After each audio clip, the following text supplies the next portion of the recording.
खबरों इस बुलेटिन तुहाडा स्वागत है। मैं हाँ स्वरनजीत सिंह। पहला पेश ने चोण दीआं खबरां। प्रधानमंत्री नरेंद्र मोदी वालों वीडियो कॉन्फ्रेंस राही आत्मनिर्भर उत्तर प्रदेश रोजगार योजना की शुरुआत। इस योजना राही उत्तर प्रदेश में ਵੱਖ-ਵੱਖ स्कीमां तहत कोई 1 करोड़ 25 लाख लोगों को रोजगार मुहैया करवाया जाएगा। योजना की शुरुआत मौके प्रधानमंत्री ने कोरोना वायरस नाल नजिठण लई योगी सरकार के कामां की भरपूर शलाघा की।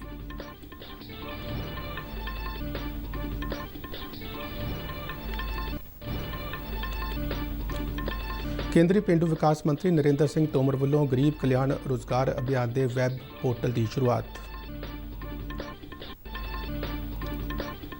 भारत ने असल कंट्रोल रेखा की स्थिति में तब्दीली को लैके चीन को वर्जिया। भारत ने स्पष्ट किया है कि बेबुनियाद दाव्यां नाल असल स्थिति को बदलिया नहीं जा सकता।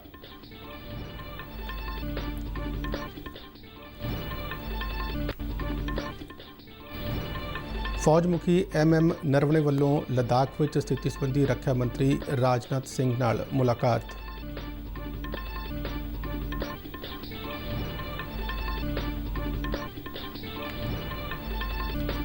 नौसेना वालों हथियार समर्था में वाधा करदियां तारपीडो प्रणाली मारीच जंगी बेड़े में शामिल। पाकिस्तान में फसे 296 भारतीय कल अटारी वाघा सरहद राही वतन परते। हुण खबरां विस्तार नाल। प्रधानमंत्री नरेंद्र मोदी ने कल वीडियो कॉन्फ्रेंस राही आत्मनिर्भर उत्तर प्रदेश रोजगार योजना की शुरुआत की। इस योजना का मकसद लॉकडाउन करके ਵੱਖ-ਵੱਖ सूबਿਆਂ तो अपने गृह सूबे में परते प्रवासी मजदूरों और कारीगरों को उन्होंने घरों के नेड़े ही रोजगार मुहैया करवाना है। आत्मनिर्भर रोजगार योजना के तहत उत्तर प्रदेश में ਵੱਖ-ਵੱਖ स्कीमां तहत कोई 1 करोड़ 25 लाख लोगों को रोजगार मुहैया करवाया जाएगा। इस स्कीम की शुरुआत समय उत्तर प्रदेश के मुख्यमंत्री योगी आदित्यनाथ भी वर्चुअल समागम में शामिल हुए। इस मौके प्रधानमंत्री नरेंद्र मोदी ने वधिया ढंग नाल प्रवासी मजदूरों के ਵੱਖ-ਵੱਖ मुद्दों नाल नजिठण लई मुख्यमंत्री की लीडरशिप की शलाघा की। उन्होंने कहा कि योगी सरकार ने बहुत वधिया काम किया तो कोरोना को फैलण तो रोकण लई अपने सारे वसीले वरत के जंगी पद्धर ते मुहिम विढ़ी। इत्थों तक कि मुख्यमंत्री ने अपने पिता के संस्कार ते भी ना जाण का फैसला किया और सूबे के लोगों के काम में लगे रहे। प्रधानमंत्री ने दस्सिया कि आत्मनिर्भर भारत मुहिम तहत खेती सैक्टर में 35 लाख नवीं नौकरियां पैदा की जाणगियां। उन्होंने दस्सिया कि योजना सूबे के 6 जिलों गोरखपुर, जालौन, गोंडा, सिद्धार्थनगर, बहराइच और संत कबीर नगर में लागू की जा रही है। आत्मनिर्भर उत्तर प्रदेश रोजगार योजना के उद्घाटन मौके प्रधानमंत्री ने दूजे सूबों तो उत्तर प्रदेश में परते कई प्रवासी मजदूरों नाल गलबात भी की। भारत सरकार द्वारा शुरू किया गया गरीब कल्याण रोजगार अभियान, प्रधानमंत्री गरीब कल्याण रोजगार अभियान, आज इसी शक्ति ने आत्मनिर्भर उत्तर प्रदेश रोजगार अभियान को प्रेरणा दी है। यानी केंद्र सरकार की योजना को योगी जी की सरकार ने क्वालिटेटिव गुणात्मक और क्वांटिटेटिव संख्यात्मक दोनों ही तरीके से विस्तार दे दिया है। यूपी सरकार ने न सिर्फ इसमें अनेक नई योजनाएं जोड़ी हैं, लाभार्थियों की संख्या बढ़ाई है, बल्कि इसे आत्मनिर्भर भारत के लक्ष्य के साथ भी पूरी तरह जोड़ दिया है, क्लब कर दिया है। केंद्रीय पेंडू विकास मंत्री नरेंद्र सिंह तोमर ने कल गरीब कल्याण रोजगार अभियान लिए एक वैब पोर्टल की शुरुआत की। वीडियो कॉन्फ्रेंसिंग राही नवी दिल्ली तो पोर्टल की शुरुआत करने मौके समागम को संबोधन करदे तोमर ने कहा कि इस अभियान राही अगले 4 महीनों तक 35 सूबों में परते प्रवासी कामियों को रोजगार मिल सकेगा। उन्होंने कहा कि वैब पोर्टल लोगों को जिलावार ते योजना के ਵੱਖ-ਵੱਖ पहलों तो जाणू करवाएगा। इस अलावा इस पोर्टल राही अभियान तहत चल रहे कामों की स्थिति पर निगरानी रखी जा सकेगी। तोमर ने कहा कि 6 सूबों 116 जिलों में 50,000 करोड़ रुपए के फंड की व्यवस्था की गई है, जिस नाल हरेक जिले में 25,000 तो वध प्रवासी कामियों को रोजगार मिल सकेगा। उन्होंने कहा कि इस योजना को जमीनी पद्धर तक लागू करने केंद्र सरकार लगातार सूबे के संपर्क में है। उन्होंने कहा कि चालू माली वरे दौरान महात्मा गांधी मनरेगा स्कीम तहत 1,01,500 करोड़ रुपए के फंड को मंजूरी दी गई है, जिस नाल वड्डी गिनती में गैर हुनरमंद कामियों को रोजगार मिला है। तोमर ने दस्सिया कि पेंडू विकास मंत्रालय गरीब कल्याण रोजगार अभियान में नोडल मंत्रालय वजों भूमिका निभा रहा है। इस वलों 12 होरना मंत्रालयों नाल तालमेल बना के 25 तरह के कामों पछाणे गए जिलों में 125 दिनों अंदर मुकम्मल करने का टीचा निर्धारित किया गया है। इस दौरान 116 ਜ਼ਿਲ੍ਹਿਆਂ ਦੇ ਕੇਂਦਰੀ ਨੋਡਲ ਅਧਿਕਾਰੀਆਂ ਦੀ ਇੱਕ ਵਰਕਸ਼ਾਪ ਵੀ ਲਗਾਈ ਗਈ। ਭਾਰਤ ਨੇ ਅਸਲ ਕੰਟਰੋਲ ਰੇਖਾ ਦੀ ਸਥਿਤੀ ਵਿੱਚ ਤਬਦੀਲੀ ਨੂੰ ਰੋਕਣ ਸੰਬੰਧੀ ਚੀਨ ਨੂੰ ਚੇਤਾਵਨੀ ਦਿੱਤੀ ਹੈ। ਭਾਰਤ ਨੇ ਕਿਹਾ ਕਿ ਜੇਕਰ LAC ਤੇ ਚੀਨ ਵੱਲੋਂ ਕੋਈ ਤਬਦੀਲੀ ਕਰਨ ਦੀ ਕੋਸ਼ਿਸ਼ ਕੀਤੀ ਜਾਂਦੀ ਹੈ ਤਾਂ ਇਸ ਨਾਲ ਕੇਵਲ ਸਰਹੱਦ ਤੇ ਸ਼ਾਂਤੀ ਖਰਾਬ ਨਹੀਂ ਹੋਵੇਗੀ ਬਲਕਿ ਦੋਵਾਂ ਦੇਸ਼ਾਂ ਵਿਚਾਲੇ ਦੁਵੱਲੇ ਸਬੰਧਾਂ ਤੇ ਵੀ ਅਸਰ ਪਵੇਗਾ। ਚੀਨ ਵਿੱਚ ਭਾਰਤੀ ਸਫਾਰਤਕਾਰ ਵਿਕਰਮ ਮਿਸਰੀ ਨੇ ਕਿਹਾ ਕਿ ਚੀਨ ਨੂੰ ਪੂਰਬੀ ਲੱਦਾਖ ਵਿੱਚ ਆਪਣੀਆਂ ਵਿਸਥਾਰਵਾਦੀ ਨੀਤੀਆਂ ਨੂੰ ਰੋਕਣਾ ਚਾਹੀਦਾ ਹੈ। ਉਹਨਾਂ ਕਿਹਾ ਕਿ ਚੀਨੀ ਫੌਜਾਂ ਵੱਲੋਂ LAC ਦੇ ਨਾਲ ਉਸਾਰੇ ਜਾ ਰਹੇ ਨਵੇਂ ਢਾਂਚੇ ਨੂੰ ਮੁਕੰਮਲ ਰੂਪ ਵਿੱਚ ਬੰਦ ਕੀਤਾ ਜਾਣਾ ਚਾਹੀਦਾ ਹੈ। ਗਲਵਾਨ ਸੰਬੰਧੀ ਚੀਨ ਵੱਲੋਂ ਦਿੱਤੇ ਗਏ ਦਾਅਵੇ ਦਾ ਜਵਾਬ ਦਿੰਦਿਆਂ ਮਿਸਰੀ ਨੇ ਕਿਹਾ ਕਿ ਘਾਟੀ ਤੇ ਚੀਨ ਵੱਲੋਂ ਕੀਤਾ ਗਿਆ ਖੁਦ ਮੁਖਤਿਆਰੀ ਦਾ ਦਾਅਵਾ ਬਿਲਕੁਲ ਵੀ ਤਰਕਸੰਗਤ ਨਹੀਂ ਹੈ। ਉਹਨਾਂ ਸਪਸ਼ਟ ਕੀਤਾ ਕਿ ਜੇ ਇਹ ਬੇਬੁਨਿਆਦ ਦਾਅਵੇ ਨਾਲ ਅਸਲ ਸਥਿਤੀ ਨੂੰ ਤਬਦੀਲ ਨਹੀਂ ਕੀਤਾ ਜਾ ਸਕਦਾ। ਮਿਸਰੀ ਨੇ ਕਿਹਾ ਕਿ ਚੀਨ ਦੀ ਫੌਜ ਵੱਲੋਂ ਸਰਹੱਦ ਤੇ ਕੀਤੀ ਗਈ ਕਾਰਵਾਈ ਤੇ ਦੋਹਾਂ ਦੇਸ਼ਾਂ ਦੇ ਸੰਬੰਧਾਂ ਨੂੰ ਨੁਕਸਾਨ ਪੁੱਜਾ ਹੈ ਅਤੇ ਚੀਨ ਨੂੰ ਭਵਿੱਖ ਵਿੱਚ ਅਜਿਹੀ ਕਾਰਵਾਈ ਕਰਨ ਤੋਂ ਗੁਰੇਜ਼ ਕਰਨਾ ਚਾਹੀਦਾ ਹੈ। ਭਾਰਤ ਦੀ ਸਥਿਤੀ ਸਪਸ਼ਟ ਕਰਦਿਆਂ ਮਿਸਰੀ ਨੇ ਕਿਹਾ ਕਿ ਭਾਰਤ ਨੇ ਹਮੇਸ਼ਾ LAC ਤੇ ਆਪਣੇ ਪਾਸੇ ਦੀ ਉਸਾਰੀ ਸਮੇਤ ਹੋਰ ਕਾਰਵਾਈਆਂ ਨੂੰ ਸੀਮਿਤ ਰੱਖਿਆ ਹੈ ਅਤੇ ਚੀਨ ਨੂੰ ਵੀ ਆਪਣੇ ਖੇਤਰ ਤੱਕ ਸੀਮਿਤ ਰਹਿਣਾ ਚਾਹੀਦਾ ਹੈ। ਉਹਨਾਂ ਕਿਹਾ ਕਿ ਭਾਰਤ ਗਲਵਾਨ ਘਾਟੀ ਵਿੱਚ ਅਸਲ ਕੰਟਰੋਲ ਰੇਖਾ ਤੇ ਆਪਣੀ ਸਥਿਤੀ ਤੋਂ ਭਲੀ-ਭਾਂਤ ਜਾਣੂ ਹੈ। ਫੌਜ ਮੁਖੀ ਜਨਰਲ MM ਨਰਵਣੇ ਵੱਲੋਂ ਕੱਲ੍ਹ ਪੂਰਬੀ ਲੱਦਾਖ ਵਿੱਚ ਮੌਜੂਦਾ ਸਥਿਤੀ ਸੰਬੰਧੀ ਰੱਖਿਆ ਮੰਤਰੀ ਰਾਜਨਾਥ ਸਿੰਘ ਨਾਲ ਨਵੀਂ ਦਿੱਲੀ ਵਿੱਚ ਮੁਲਾਕਾਤ ਕੀਤੀ ਗਈ। ਮੀਟਿੰਗ ਦੌਰਾਨ ਫੌਜ ਮੁਖੀ ਨੇ ਰੱਖਿਆ ਮੰਤਰੀ ਨੂੰ ਭਾਰਤ ਵੱਲੋਂ ਕਿਸੇ ਵੀ ਸਥਿਤੀ ਨਾਲ ਨਜਿੱਠਣ ਲਈ ਫੌਜੀ ਤਿਆਰੀਆਂ ਤੋਂ ਜਾਣੂ ਕਰਵਾਇਆ। ਫੌਜ ਮੁਖੀ ਨਰਵਣੇ ਨੇ 23 ਜੂਨ ਨੂੰ ਸਥਿਤੀ ਦਾ ਜਾਇਜ਼ਾ ਲੈਣ ਲਈ ਲੱਦਾਖ ਦਾ 2 ਰੋਜ਼ਾ ਦੌਰਾ ਕੀਤਾ ਸੀ। ਭਾਰਤੀ ਨੌ ਸੈਨਾ ਨੇ ਆਪਣੀ ਹਥਿਆਰ ਸਮਰੱਥਾ ਵਿੱਚ ਵਾਧਾ ਕਰਦਿਆਂ ਤਾਰਪੀਡੋ ਪ੍ਰਣਾਲੀ ਮਾਰੀਚ ਨੂੰ ਬੇੜੇ ਵਿੱਚ ਸ਼ਾਮਲ ਕਰ ਲਿਆ ਹੈ। ਅਤਿਆਧੁਨਿਕ ਕਿਸਮ ਦੀ ਇਹ ਤਾਰਪੀਡੋ ਪ੍ਰਣਾਲੀ ਜੰਗ ਦੌਰਾਨ ਵੱਡੀ ਤੋਂ ਵੱਡੀ ਪਣਡੁੱਬੀ ਤਬਾਹ ਕਰਨ ਦੀ ਸਮਰੱਥਾ ਰੱਖਦੀ ਹੈ। ਨੌ ਸੈਨਾ ਵੱਲੋਂ ਦਿੱਤੀ ਗਈ ਜਾਣਕਾਰੀ ਮੁਤਾਬਕ ਇਸ ਨੂੰ ਜੰਗੀ ਬੇੜਿਆਂ ਤੋਂ ਦਾਗਿਆ ਜਾ ਸਕਦਾ ਹੈ। ਮਾਰੀਚ ਤਾਰਪੀਡੋ ਪ੍ਰਣਾਲੀ DRDO ਵੱਲੋਂ ਵਿਕਸਿਤ ਕੀਤੀ ਗਈ ਹੈ। ਇਸ ਦੇ ਡਿਜ਼ਾਈਨ ਅਤੇ ਵਿਕਸਿਤ ਕਰਨ ਦੀ ਪੂਰੀ ਪ੍ਰਕਿਰਿਆ ਭਾਰਤ ਵਿੱਚ ਹੀ ਮੁਕੰਮਲ ਕੀਤੀ ਗਈ ਹੈ। ਨੌ ਸੈਨਾ ਦੇ ਜੰਗੀ ਬੇੜੇ ਵਿੱਚ ਸਫਲਤਾਪੂਰਵਕ ਸ਼ਾਮਲ ਹੋਣ ਮਗਰੋਂ ਭਾਰਤ ਇਲੈਕਟ੍ਰੋਨਿਕਸ ਲਿਮਟਿਡ ਵੱਲੋਂ ਤਾਰਪੀਡੋ ਪ੍ਰਣਾਲੀ ਦਾ ਨਿਰਮਾਣ ਕੀਤਾ ਜਾਵੇਗਾ।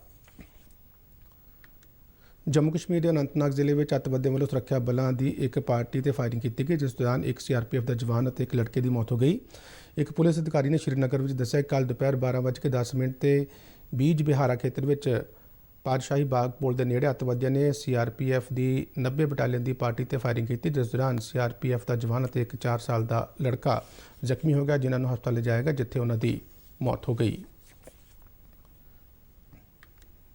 BJP ਦੇ ਸੂਬਾਈ ਅਤੇ ਕੌਮੀ ਨੇਤਾਵਾਂ ਵੱਲੋਂ ਅੱਜ ਪੰਜਾਬ ਲਈ ਵਰਚੁਅਲ ਰੈਲੀ ਕੀਤੀ ਜਾਵੇਗੀ। ਪਾਰਟੀ ਸੂਤਰਾਂ ਮੁਤਾਬਕ ਇਸ ਰੈਲੀ ਦੀ ਪ੍ਰਧਾਨਗੀ ਪੰਜਾਬ ਇਕਾਈ ਦੇ ਸੂਬਾ ਪ੍ਰਧਾਨ ਅਸ਼ਵਨੀ ਸ਼ਰਮਾ ਕਰਨਗੇ।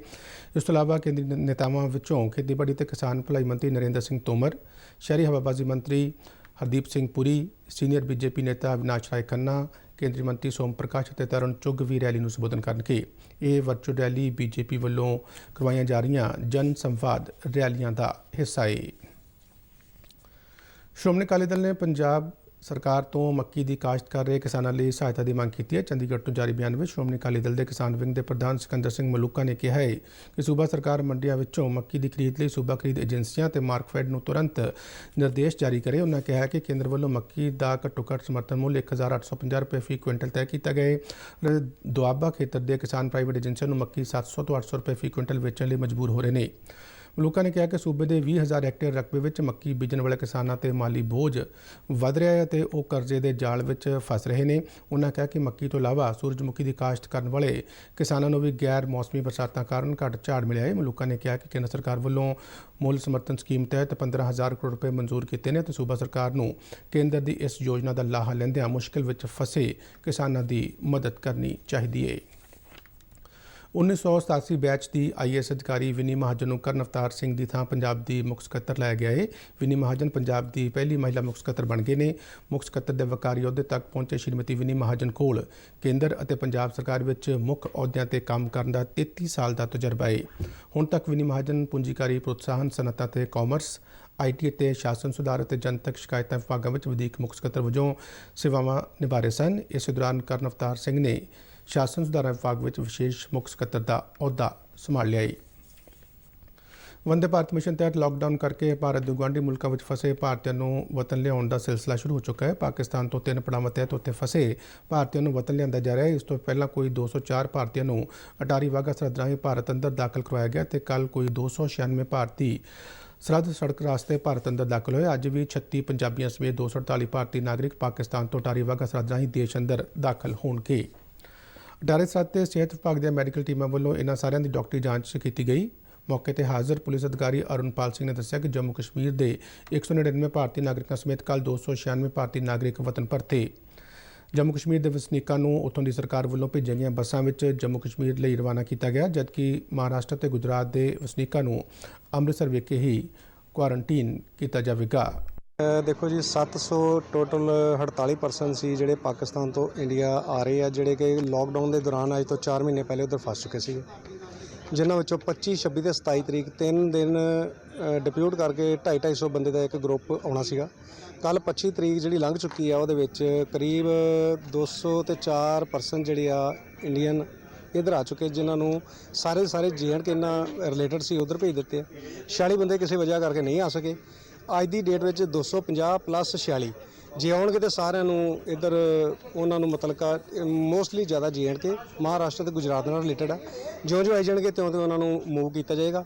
ਹਾਲ ਦੀ ਜਿਹੜੀ 2 ਬੱਸਾਂ ਜਿਨ੍ਹਾਂ ਵਿੱਚ 25 ਬੰਦੇ ਡਿਸਟੈਂਸ ਦਾ ਫਰਕ ਰੱਖ ਕੇ ਉਹਨਾਂ ਨੂੰ ਬੱਸਾਂ ਵਿੱਚ ਬਿਠਾ ਕੇ ਇੱਕ ਪਾਇਲਟ ਲਵਾ ਕੇ SSP Sahib Shri Vikramjit Singh Duggal IPS senior police ਸਮੱਸਿਆ ਅਧਿਆਤੀ ਵੱਲੋਂ ਉਹਨਾਂ ਦੀ ਪ੍ਰੋਟੈਕਸ਼ਨ ਵਾਸਤੇ ਇੱਥੋਂ ਮੂਵ ਕੀਤਾ ਗਿਆ। ਜਿਹੜੇ ਬਟਾਲਾ ਤੱਕ ਆਪਣਾ ਏਰੀਆ ਕਵਰ ਕਰਨਗੇ, ਅੱਗੇ ਬਟਾਲਾ, ਪਠਾਨਕੋਟ, ਗੁਰਦਾਸਪੁਰ ਏਰੀਆ ਕਵਰ ਕਰਕੇ ਉਹਨਾਂ ਨੂੰ। ਪ੍ਰਧਾਨ ਮੰਤਰੀ ਆਵਾਸ ਯੋਜਨਾ ਨਾਲ ਦੇਸ਼ ਦੇ ਕਰੋੜਾਂ ਬੇਘਰੇ ਗਰੀਬ ਲੋਕਾਂ ਵਿੱਚ ਇੱਕ ਨਵੀਂ ਆਸ ਦੀ ਕਿਰਨ ਜਾਗੀ ਹੈ। ਇਸ ਯੋਜਨਾ ਤਹਿਤ ਦੇਸ਼ ਦੇ ਬਾਕੀ ਹਿੱਸਿਆਂ ਵਾਂਗ ਪੰਜਾਬ ਦੀ ਗਰੀਬ ਜਨਤਾ ਨੂੰ ਵੀ ਲਾਭ ਮਿਲਿਆ ਹੈ। ਪ੍ਰਧਾਨ ਮੰਤਰੀ ਆਵਾਸ ਯੋਜਨਾ ਤਹਿਤ ਗਰੀਬਾਂ ਵਾਸਤੇ ਪੱਕੇ ਮਕਾਨਾਂ ਦੀ ਉਸਾਰੀ ਲਈ ਸਿੱਧੇ ਉਹਨਾਂ ਦੇ ਖਾਤਿਆਂ ਵਿੱਚ 1.5 ਲੱਖ ਰੁਪਈਆ 3 ਕਿਸ਼ਤਾਂ ਵਿੱਚ ਪਾਇਆ ਜਾਂਦਾ ਹੈ, ਜਿਸ ਨਾਲ ਉਹਨਾਂ ਲਈ ਪੱਕੇ ਮਕਾਨ ਬਣਾਏ ਜਾਂਦੇ ਨੇ। ਮੋਹਾਲੀ ਜ਼ਿਲ੍ਹੇ ਵਿੱਚ ਵੀ ਅਨੇਕਾਂ ਲੋੜਵੰਦ ਤੇ ਗਰੀਬ ਲੋਕਾਂ ਨੂੰ ਇਸ ਯੋਜਨਾ ਦਾ ਲਾਭ ਮਿਲਿਆ ਹੈ। ਬਰਸਾਤ ਦੇ ਇਸ ਮੌਸਮ ਵਿੱਚ ਇਹਨਾਂ ਲੋਕਾਂ ਨੂੰ ਪੱਕੇ ਮਕਾਨ ਦੀ ਅਹਿਮੀਅਤ ਦਾ ਅਹਿਸਾਸ ਹੋ ਰਿਹਾ ਹੈ। ਜ਼ਿਲ੍ਹੇ ਦੇ ਭਾਗੋ ਮਾਜਰਾ ਪਿੰਡ ਦੇ ਵਸਨੀਕ ਓਮ ਪ੍ਰਕਾਸ਼, ਪ੍ਰਦੀਪ ਕੌਰ, ਜਸਵਿੰਦਰ ਸਿੰਘ, ਰੀਟਾ ਰਾਣੀ ਅਤੇ ਅਮਰਜੀਤ ਵਰਗੇ ਲੋਕਾਂ ਨੇ ਉਹਨਾਂ ਲਈ ਪੱਕੇ ਮਕਾਨ ਬਣਾ ਕੇ ਦੇਣ ਲਈ ਕੇਂਦਰ ਸਰਕਾਰ ਦਾ ਧੰਨਵਾਦ ਕੀਤਾ। 1.5 ਲੱਖ ਰੁਪਇਆ ਦੇ ਰਿਹਾ, ਸਾਨੂੰ ਖੁਸ਼ੀ ਹੈ ਜੀ। ਅਸੀਂ ਪਹਿਲਾਂ ਕੱਚੇ में ਰਹਿੰਦੇ ਹਾਂ ਤੇ ਸਾਨੂੰ ਦੁਖੀ ਤਾਂ ਜੀ, ਹੁਣ ਸਾਨੂੰ ਸੁਖੀ ਹੋ ਗਏ ਜੇ ਪੱਕਾ ਬਣ ਗਿਆ ਜੀ। ਮੋਦੀ ਸਾਹਿਬ ਦਾ ਸ਼ੁਕਰੀਆ ਜੀ। ਪ੍ਰਧਾਨ ਮੰਤਰੀ ਆਵਾਸ ਯੋਜਨਾ ਜੀ ਸਾਨੂੰ ਪੈਸੇ ਮਿਲੇ, ਸਾਨੂੰ 1.5 ਲੱਖ ਜੀ ਕਰ ਲਿਆ। ਅਸੀਂ ਆਪਣਾ ਕੱਚਾ ਮਕਾਨ ਪੱਕਾ ਕਰ ਲਿਆ। ਮੋਦੀ ਸਾਹਿਬ ਜੀ ਦਾ ਸ਼ੁਕਰੀਆ। ਸਾਨੂੰ 1 ਲੱਖ ਰੁਪਇਆ ਮਿਲਿਆ, ਅਸੀਂ ਮਕਾਨ ਬਣਾਇਆ। ਹੁਣ ਸਾਡੇ ਗੇਟ ਗੁੱਟ ਲਗਾਉਣੇ ਪਏ, ਸਾਹਮਣੇ ਸਾਰਾ ਕੁਝ ਪਿਆ ਜੀ। ਬਾਕੀ ਫਰਸ਼ ਅਸੀਂ ਪਾ ਲਏ, ਚੱਕ ਚਕਾ ਕੇ ਪੈਸੇ ਵਿਆਜ ਪ੍ਰਧਾਨ ਮੰਤਰੀ ਆਵਾਸ ਯੋਜਨਾ ਸਾਡਾ ਬਣਿਆ। ਮੋਦੀ ਸਾਹਿਬ ਦਾ ਸ਼ੁਕਰੀਆ ਜੀ। ਪ੍ਰਧਾਨ ਮੰਤਰੀ ਆਵਾਸ ਯੋਜਨਾ ਅਸੀਂ ਆਪਣਾ ਪੱਕਾ ਮਕਾਨ ਬਣਾ ਲਿਆ ਜੀ। ਸਰਕਾਰ ਨੇ ਸਾਨੂੰ ਮਦਦ ਕਰੀ, ਲੱਖ ਰੁਪਏ ਨੇ ਸਾਨੂੰ 50,000 ਹੋਰ ਮਿਲ ਰਹੇ ਜੀ। ਹਾਂਜੀ, ਸਾਡੇ ਅਸੀਂ ਜੀ ਪੱਕਾ ਮਕਾਨ ਕਰ ਲਿਆ ਜੀ। ਮੀਂਹ ਕਣੀ ਤੋਂ ਬਚ ਕੇ ਚੰਗਾ, ਬਹੁਤ ਵਧੀਆ ਹੋ ਗਿਆ ਜੀ। ਪ੍ਰਧਾਨ ਮੰਤਰੀ ਮੋਦੀ ਸਾਹਿਬ ਦਾ ਸ਼ੁਕਰੀਆ ਜੀ, ਬਹੁਤ ਬਹੁਤ ਜ਼ਿਆਦਾ ਧੰਨਵਾਦ ਹੈ ਜੀ। ਪ੍ਰਧਾਨ ਮੰਤਰੀ ਨਰਿੰਦਰ ਮੋਦੀ 28 ਜੂਨ ਨੂੰ ਰੇਡੀਓ ਤੇ ਮਨ ਕੀ ਬਾਤ ਪ੍ਰੋਗਰਾਮ ਰਾਹੀਂ ਦੇਸ਼ ਦੇ ਲੋਕਾਂ ਨੂੰ ਸੰਬੋਧਨ ਕਰਨਗੇ। ਇਸ ਪ੍ਰੋਗਰਾਮ ਲਈ ਪ੍ਰਧਾਨ ਮੰਤਰੀ ਵੱਲੋਂ ਲੋਕਾਂ ਤੋਂ ਸੁਝਾਅ ਮੰਗੇ ਗਏ ਨੇ। ਇੱਕ ਟਵੀਟ ਸੁਨੇਹੇ ਵਿੱਚ ਉਹਨਾਂ ਕਿਹਾ ਸੀ ਕਿ ਇਸ ਮਹੀਨੇ ਦੀ 28 ਤਾਰੀਖ ਨੂੰ ਮਨ ਕੀ ਬਾਤ ਹੋਵੇਗੀ। ਪ੍ਰਧਾਨ ਮੰਤਰੀ ਨੇ ਆਸ ਪ੍ਰਗਟਾਈ ਕਿ 28 ਜੂਨ ਨੂੰ ਪ੍ਰਸਾਰਿਤ ਹੋਣ ਵਾਲੇ ਪ੍ਰੋਗਰਾਮ ਦੌਰਾਨ ਕਰੋਨਾ ਦੇ ਖਿਲਾਫ ਜੰਗ ਅਤੇ ਉਸ ਦੇ ਨਾਲ ਜੁੜੇ ਮੁੱਦਿਆਂ ਤੇ ਗੱਲਬਾਤ ਕਰਨ ਲਈ ਉਹਨਾਂ ਦੇ ਕੋਲ ਬਹੁਤ ਕੁਝ ਹੋਵੇਗਾ। ਇਸ ਮਹੀਨਾਵਾਰ ਪ੍ਰੋਗਰਾਮ ਦੀ ਇਹ 66ਵੀਂ ਕੜੀ ਹੋਵੇਗੀ। ਮਨ ਕੀ ਬਾਤ ਪ੍ਰੋਗਰਾਮ ਆਕਾਸ਼ਵਾਣੀ ਦੇ ਨਾਲ ਦੂਰਦਰਸ਼ਨ ਦੇ ਸਾਰੇ ਚੈਨਲਾਂ ਤੇ ਵੀ ਪ੍ਰਸਾਰਿਤ ਕੀਤਾ ਜਾਂਦਾ ਹੈ। ਇਸ ਪ੍ਰੋਗਰਾਮ ਰਾਹੀਂ ਪ੍ਰਧਾਨ ਮੰਤਰੀ ਜਿੱਥੇ ਆਪਣੀ ਸਰਕਾਰ ਦੇ ਪ੍ਰੋਗਰਾਮਾਂ, ਲੋਕਾਂ ਵੱਲੋਂ ਕੀਤੇ ਗਏ ਚੰਗੇ ਕੰਮਾਂ ਤੇ ਦੇਸ਼ ਨੂੰ ਦਰਪੇਸ਼ ਚੁਣੌਤੀਆਂ ਦਾ ਜ਼ਿਕਰ ਕਰਦੇ ਨੇ, ਉੱਥੇ ਲੋਕਾਂ ਦੇ ਸੁਝਾਵਾਂ ਨੂੰ ਵੀ ਇਸ ਪ੍ਰੋਗਰਾਮ ਵਿੱਚ ਸ਼ਾਮਲ ਕੀਤਾ ਜਾਂਦਾ ਹੈ।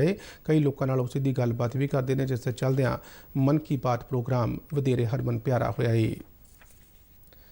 CBSE ਵੱਲੋਂ ਪਿਛਲੀ ਪ੍ਰੀਖਿਆ ਦੇ ਆਧਾਰ ਤੇ ਕੀਤੇ ਮੁਲਾਂਕਣ ਮੁਤਾਬਕ ਜਾਰੀ ਕੀਤੇ ਗਏ 10ਵੀਂ ਜਮਾਤ ਦੇ ਨਤੀਜਿਆਂ ਸੰਬੰਧੀ ਮਨੁੱਖੀ ਸਰੋਤ ਵਿਕਾਸ ਮੰਤਰਾਲੇ ਨੇ ਸਪਸ਼ਟ ਕੀਤਾ ਕਿ 10ਵੀਂ ਜਮਾਤ ਲਈ ਹੋਰ ਕੋਈ ਵੀ ਪ੍ਰੀਖਿਆ ਫਿਲਹਾਲ ਨਹੀਂ ਲਈ ਜਾਵੇਗੀ। ਮੰਤਰਾਲੇ ਨੇ ਬਿਆਨ ਜਾਰੀ ਕਰਦਿਆਂ ਕਿਹਾ ਕਿ ਕੁਝ ਮੀਡੀਆ ਪਲੇਟਫਾਰਮਾਂ ਵੱਲੋਂ 10ਵੀਂ ਜਮਾਤ ਦੇ ਵਿਦਿਆਰਥੀਆਂ ਲਈ ਇੱਛਾ ਮੁਤਾਬਕ ਪ੍ਰੀਖਿਆ ਦੇਣ ਦੀ ਗੱਲ ਆਖੀ ਜਾ ਰਹੀ ਹੈ, ਜੋ ਕਿ ਬਿਲਕੁਲ ਬੇਬੁਨਿਆਦ ਹੈ।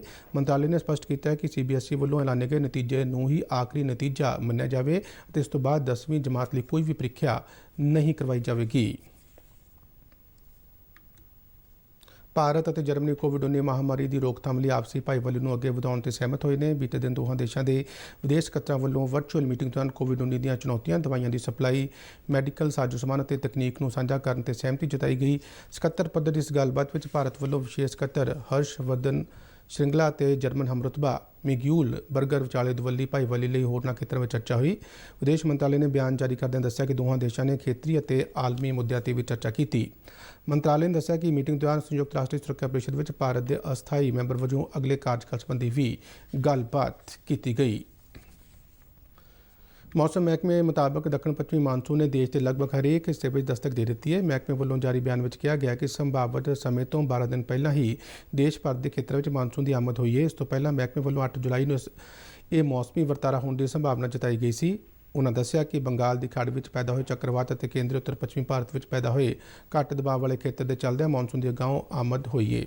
ਜਾਣਕਾਰੀ ਮੁਤਾਬਕ ਅਗਲੇ 24 ਘੰਟੇ ਦੌਰਾਨ ਦੱਖਣ ਪੱਛਮੀ ਮਾਨਸੂਨ ਨਾਲ ਰਾਜਸਥਾਨ, ਹਰਿਆਣਾ ਤੇ ਪੰਜਾਬ ਦੇ ਬਾਕੀ ਰਹਿੰਦੇ ਇਲਾਕਿਆਂ ਵਿੱਚ ਹਲਕੀ ਤੋਂ ਦਰਮਿਆਨੀ ਵਰਖਾ ਹੋਣ ਦੀ ਸੰਭਾਵਨਾ ਹੈ। ਮਹਿਕਮੇ ਨੇ ਦੱਸਿਆ ਕਿ ਉੱਤਰ ਪੂਰਬੀ ਸੂਬਿਆਂ ਵਿੱਚ ਭਾਰੀ ਮੀਂਹ ਦੇ ਨਾਲ ਗੜੇਮਾਰੀ ਹੋਣ ਦੀ ਸੰਭਾਵਨਾ ਹੈ। ਮਹਿਕਮੇ ਨੇ ਪੱਛਮੀ ਬੰਗਾਲ ਅਤੇ ਸਿੱਕਿਮ ਵਿੱਚ ਆਉਣ ਵਾਲੇ 24 ਘੰਟਿਆਂ ਦੌਰਾਨ ਭਾਰੀ ਤੋਂ ਬਹੁਤ ਭਾਰੀ ਵਰਖਾ ਹੋਣ ਦੀ ਭਵਿੱਖਬਾਣੀ ਕੀਤੀ ਗਈ ਹੈ। ਇਸ ਦੇ ਨਾਲ ਹੀ ਖਬਰਾਂ ਦਾ ਇਹ ਬੁਲੇਟਿਨ ਖਤਮ ਹੁੰਦਾ ਹੈ। ਆਗਿਆ ਦਿਓ। ਧੰਨਵਾਦ।